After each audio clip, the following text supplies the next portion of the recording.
ఇప్పుడు no cost cough syrup తో 60 రూపాయల విలువ గల ఇన్హేలర్ పూర్తిగా ఉచితం. దెబ్బకి దగ్గు జలుబు మాయం.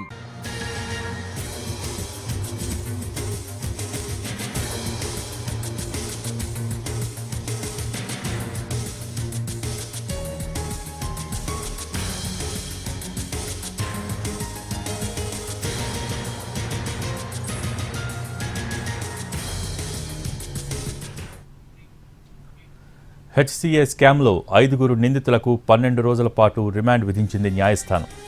జగన్మోహన్ సహా 4 చెర్లపల్లి జైలుకు తరలించారు. రాజేంద్ర యాదవ్ భార్య కవితను చెంచల్గూడ మహిళా జైలుకు తరలించారు పోలీసులు.